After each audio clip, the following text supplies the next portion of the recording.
খাস কলকাতায় আগ্নেয়াস্ত্র উদ্ধার। পুজোর আবহে আগ্নেয়াস্ত্র উদ্ধার চিতপুরে। কার্তুজ এবং আগ্নেয়াস্ত্র সহ গ্রেপ্তার সৌমেন বিশ্বাস।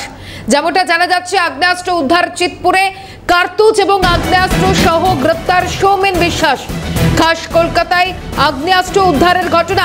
পুজোর আবহে আগ্নেয়াস্ত্র উদ্ধার চিতপুরে। কার্তুজ এবং আগ্নেয়াস্ত্র সহ গ্রেপ্তার সৌমেন বিশ্বাস। ইতিমধ্যেই পুলিশের তদন্ত শুরু হয়েছে।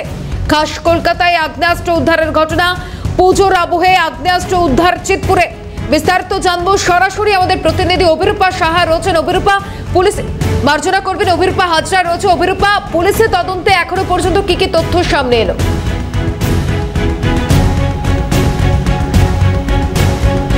দেখো, এসটিএফ গ্রেপ্তার করেছে। পুলিশের তদন্তে একটাই বিষয় উঠে এসেছে, এই এলাকায় অর্থাৎ সিথি এবং বরানগরের ঠিক মাঝামাঝি এলাকায়, চিতপুর থানা এলাকায়, এই এলাকায় 5 নম্বর কেসি ঘোষ লেন, এই লেনেই ভাড়া থাকতো সৌমেন বিশ্বাস।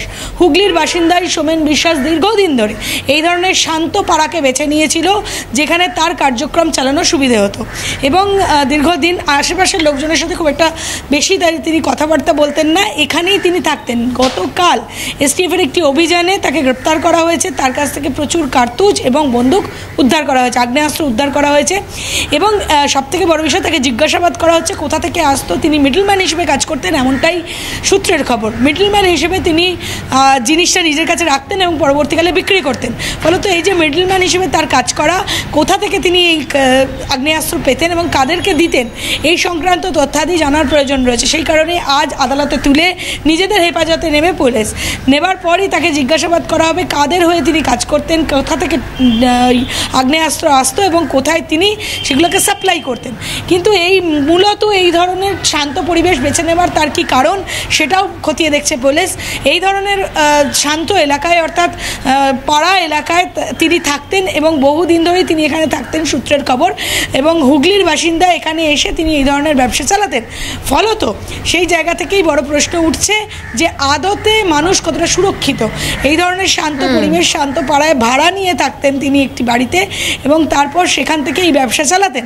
ফলত এই ধরনের আগ্নেয়াস্ত্র বিভিন্ন বাড়িতে রাখা এবং তার পাশাপাশি সেই জায়গা থেকে সেটা বিক্রি করা। ফলত এই পুলিশকে এটা ভাবাচ্ছে যে কোথায় কোথায় এই ধরনের ঘটনা ঘটিয়ে রাখছে দুষ্কৃতীরা, বা দুষ্কৃতীরা এই ধরনের কোন আশ্রয়কে বেছে নিচ্ছে, সেটা তাদেরকে ভাবিয়ে তুলছে। ধন্যবাদ জানাবো অভিরূপা।